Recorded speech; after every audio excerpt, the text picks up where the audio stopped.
Hi, I'm Debbie Bachman with the Venture and Emerging Brands Group within the Coca-Cola Company, and talking about our brand building phase series. We're in the experimentation phase, which are brands with $0 to $10 million in revenue growth and the brands that are really just starting off. So last week we were lucky to go to the BevNET live conference where there's all sorts of emerging brands there. And I have Bridget McCarthy, who is the Vice President of Category Commercialization and also has water, tea, and coffee and cross-franchise brands. So welcome, Bridget, and thank you for talking to us. Thank you. And I know this was your first BevNet Live. So tell me a little bit about your impressions of it. What were some of your learnings? I thought it was great. I thought that there was no shortage of ideas.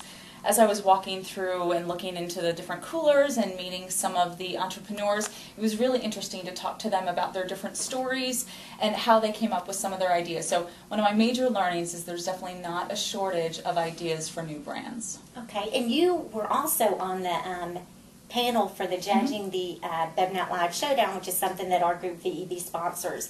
So basically a bunch of brands come in, they have to be commercialized, that come in and talk about their story. And why don't you tell a little bit about it? What were y'all looking for?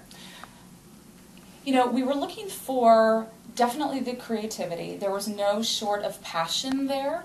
All of the entrepreneurs had come up with some idea, some gap that they either saw in their life or at a macro level that they thought that their brand could fulfill. So looking for that most creative idea that could be sustainable and that could really be stretched, and it wasn't so niche that it wouldn't be able to be commercialized after a few years out in the market.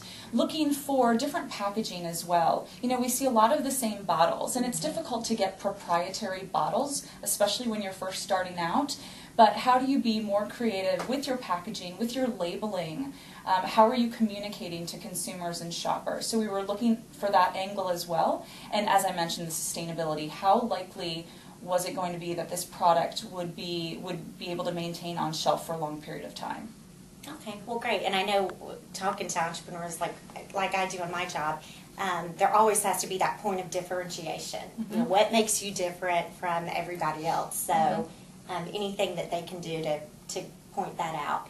And although a lot of the brands were in different categories, talk a little bit about the commonalities of the brand and what you were looking for, no matter what category, if it's a dairy drink or a energy, what they can do to make sure that they get into the next level. Sure.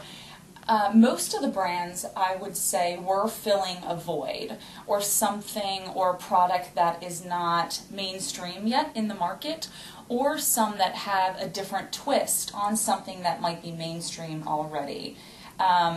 I would say that would have been the biggest commonality. I mentioned the passion already from the entrepreneurs, but really the seeing of a gap in some sort of personal level or at a macro level, that would have been the commonality for each of them, because they each did play in different categories. In a convenience store or in a supermarket, you wouldn't see them in the same set. But in terms of filling that gap, I thought each of them started to do a nice job of displaying what that gap that they were looking to fill with their product was. Yeah, and kudos to all the brands for getting up there and talking to hundreds of people on a video feed and just really being up there for their idea to be critiqued. So, oh, definitely. I mean, you could see the passion, you could see the excitement and the enjoyment with it as well.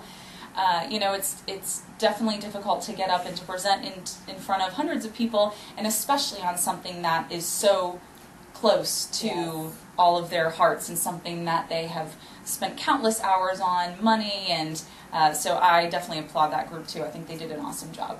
And you as judges did too. So thanks. It was fun. But thank you, Bridget. Thank you. And if you have any questions, be sure to send us an email at VEBatCoke-cola.com. Thanks.